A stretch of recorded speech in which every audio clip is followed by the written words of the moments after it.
Welcome back, Gears. Today is the finale from my Rise of RAAM comic series, finishing at issue 4. At the end of the previous issue 3, we saw RAAM, Skorge, and a Locust army marching towards the surface. Now we cut to that surface where we are introduced to Will Carmine. Yes, another Carmine family member. While we aren't sure exactly how he relates to Anthony, Ben, and Clayton in the mystery fourth brother, he could be their uncle or maybe great uncle since he's super old. What we do know is that he's been fighting in the Pendulum Wars for quite some time, as seen in the photo that he's looking at.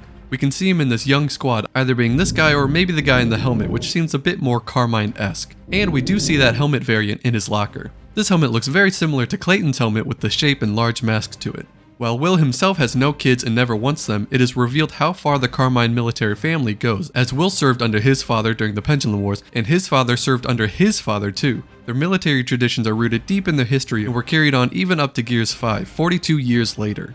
Will is retiring from the army and goes to turn in his weapon and armor to the base's quartermaster, Lieutenant Dane Forge, who appears to have lost one arm serving in the war. As they chat, the ground begins to crack and shake, the floor falls away leaving a giant sinkhole. Inside the hole we see a familiar set of eyes before Corpser Leg emerges, crushing a gear against the wall, the first casualty of the Locust War. We can actually see on this leg that it is now armored, just as Skorge suggested Ukon do in the previous issue, allowing for better protection. As Will dives for cover, obtaining a weapon to fight back against the creatures coming out of the ground, Dane is pierced by the Corpser. Will attempts to put up a fight, blind firing his retro lancer, but he is grabbed by Uzil Sraak. He asks RAAM, "What are you?" before being skewered by RAAM's serrated blade.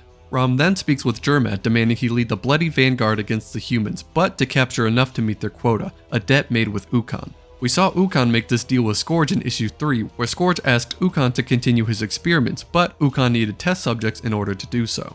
As RAAM helps Skorge out of the E-hole, he asks Skorge about his visions on their plans to destroy humanity, where Skorge replies, "A thunderous rise and savage fall." He also states that RAAM cannot outrun his fate, which implies the vision is for both the Locust and RAAM. As we know from the games, this vision becomes true for both parties. As for RAAM, he has now become the High General of the Locust Army and will go on to lead this army against humanity for 14 years, bringing them to the edge of extinction. But he dies alone fighting Marcus, Dom, and the rest of Delta. This failure leads to the light mass missiles being deployed, wiping out a large Locust stronghold. As for the Locusts, they nearly win the war against humanity on numerous occasions, but after the sinking of Jacinto in Gears of War 2, they become savage, with no homeland and a crippled army. Later they failed to stop the emulsion countermeasure which killed their species, at least for a time. RAAM accepts his fate and wants Skorge to succeed him when the time comes, which of course happens. Skorge, after RAAM's death, becomes Uzil. We zoom out and see the full-scale battle occurring at Jannermont base. Thousands of drones emerging out of E-holes, Gears getting slaughtered left and right, not allowing them to gain any footing and pushing back the COG forces. The humans simply call them monsters, no clue as to what they are or why they are attacking them. RAAM, always making a good entrance, enters the battle outside with a Corpser escort wiping out a COG squad.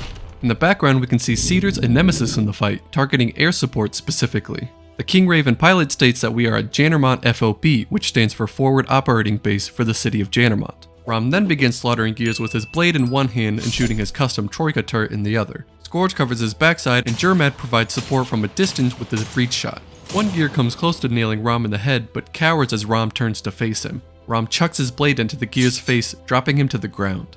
As he retrieves his blade, footsteps get louder behind him as Volt Sraak strikes at him with his cleaver glaive.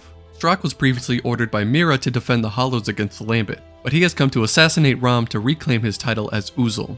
Skorge mocked Sraak by stating a Volt should know his place, taunting him for his demoted position and, pun intended, RAAM's rise. RAAM adds onto the insults by suggesting that Sraak's armor proves that he is weak, that true strength comes from flesh. After charging Sraak and getting caught in his hand, RAAM commands an unknown force to attack, and out of the shadows comes two explosive bolts piercing into Sraak's back, detonating and leaving him on the ground severely wounded.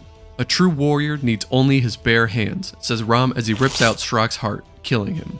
Out from the shadows comes a pair of Therons, possibly the same ones we saw in issue 3, where it is revealed that RAAM knew Sraak was going to attack him during their Emergence invasion. RAAM, being a better leader, built up allies through compromises, whereas Sraak led through fear. This makes RAAM, in his words, a proper Uzil. He also calls Sraak a wretch, which of course is a hollow species used by the Locusts, so a funny little insult is added to further demean his former leader. The Therons wish to serve under RAAM's command and fight humanity, which is granted by RAAM for their loyalty. Their blight is to be commanded by the new Krav Jermad. Previously he was Verl Jermad, so he jumped a couple ranks from sergeant to captain.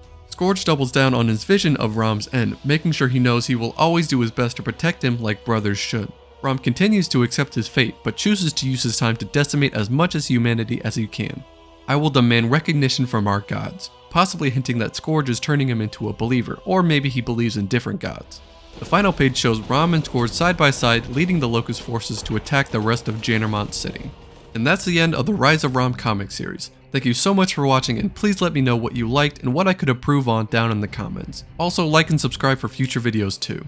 I think for future comic stories I will keep it up like I did for this issue and issue 3, where it's more of a recap and lore breakdown instead of just focusing on bits and pieces of the lore. Either way, I still recommend you go read it for yourselves if you have the opportunity. It's such a great comic series. Next week, hopefully, I will start another Gears of War comic as we still have about 26 issues left in the franchise. Alright Gears, till next time.